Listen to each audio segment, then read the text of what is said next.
Enough said. But let's ask this question. Okay. Player two.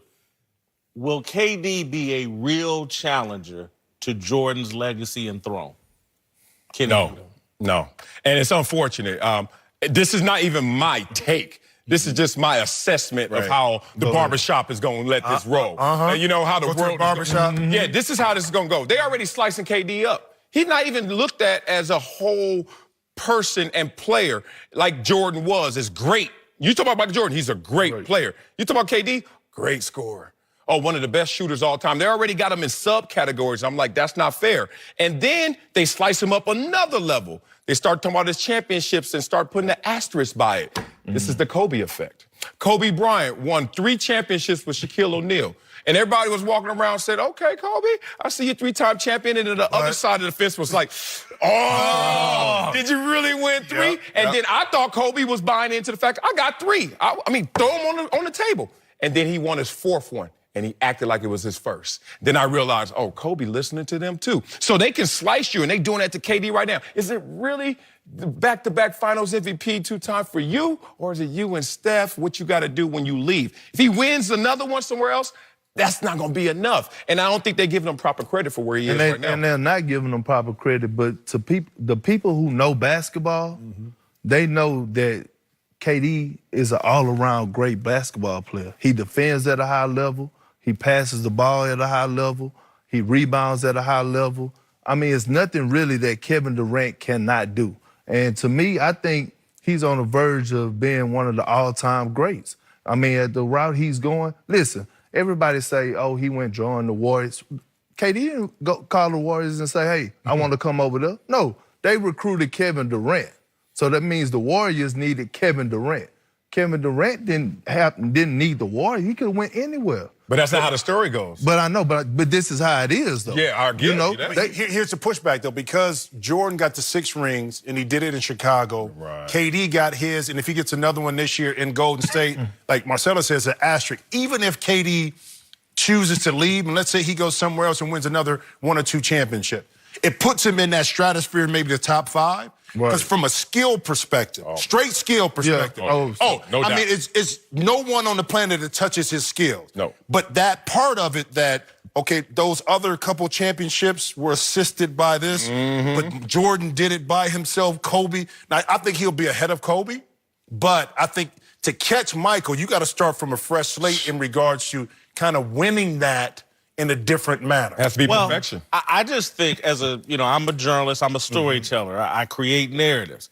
And so if I'm KD, what I think he's thinking, I'm going to get this championship this year. He's not talking about one more championship wherever he goes. He's talking about multiple. 2, maybe 3. Exactly. And so if he somehow gets to 6 like Jordan, and then the extra layer of his story he will turn to is like, because I think he has a chance to catch Kareem Abdul-Jabbar on the all-time scoring list. And so then you start talking about Kareem had the sky hook, the most unstoppable shot.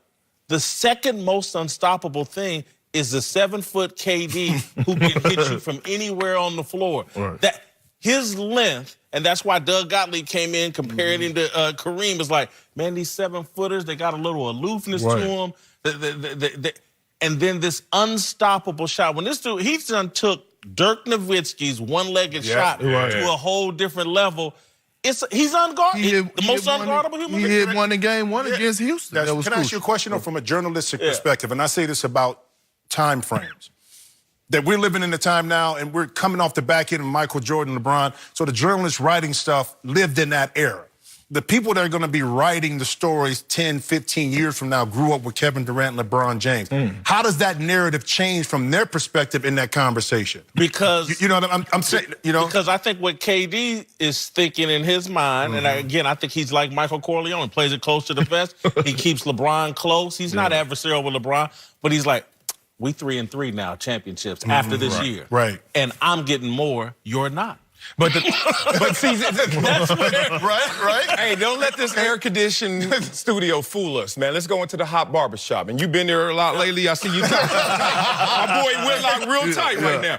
In the barbershop, they're going to look at Jordan as perfection. He stayed still. Yep. He climbed the hill. Everything came to him. He never went on a seek and journey to find it. I agree. You had to do that. Now, LeBron and KD are going to lose because they don't have a perfection story. They have a chasing journey, and you got to add everything up. But with Jordan, you don't even need a calculator. It's just easy. It's simple.